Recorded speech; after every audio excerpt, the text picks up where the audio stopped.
Welcome back to the channel. When we think of Canadian coins, the loonie and toonie often come to mind, but for decades the 1-cent coin, or penny, was an essential part of everyday life. In 2003, the Canadian penny was still in full circulation, changing hands daily in shops, bus fares, and piggy banks across the country. Yet this little copper-colored coin from that year carries more history than you might expect, especially when we look at its design, variations, and place in Canadian numismatics. The Canadian 1-cent coin has a long history, first appearing in 1858 under colonial rule. Over the years, it went through multiple changes in design, size, and metal composition. By the early 2000s, the coin had already shifted away from its original bronze makeup. Since 1997, the penny had been struck mostly in copper-plated steel or zinc, giving it the same look as older pennies but at a fraction of the cost. The 2003 coin continued this modern trend, reflecting the changing needs of the Canadian mint and the economy. The reverse of the 2003 penny featured one of Canada's most iconic designs, the maple leaf twig. Designed by G.E. Kruger Gray and introduced in 1937, this artwork shows two maple leaves on a single twig, symbolizing Canada's natural heritage. For decades, this symbol remained unchanged, becoming one of the most recognizable elements of Canadian coinage. By 2003, generations of Canadians had grown up seeing the maple leaf penny, making it a piece of shared cultural memory. On the obverse side, however, something special happened in 2003. That year marked the transition from the crowned portrait of Queen Elizabeth II, created by Dora de Pedery Hunt, to a new uncrowned portrait by Canadian artist Susanna Blunt. For the first time since the Queen's reign began, Canada chose a design without a crown, showing her in a more natural, approachable light.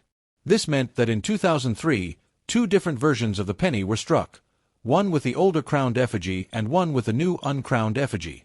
This dual portrait issue makes the 2003 penny particularly fascinating for collectors. While billions of pennies were minted, having both versions from the same year tells the story of an important transition in Canadian coinage. It was a rare moment where tradition and modernity overlapped, offering collectors the chance to hold both the end of one era and the beginning of another in the same date.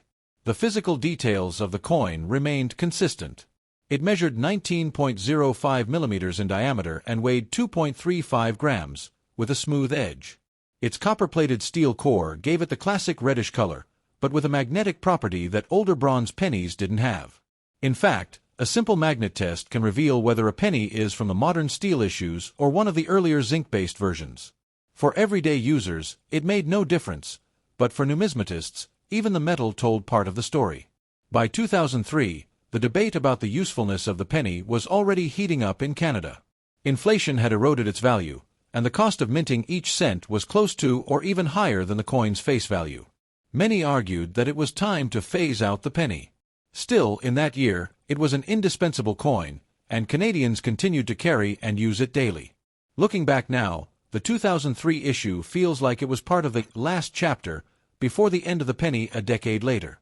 For collectors today, the 2003 1-cent coin is not particularly rare, but its significance comes from context. The crowned and uncrowned varieties, especially in mint condition, are sought after by those who want to capture the full timeline of Canadian coin portraits. Sets that include both 2003 designs make excellent teaching pieces, helping to explain how coins evolve not just in metal and style, but in the symbols they choose to represent. It's also a coin that sparks nostalgia.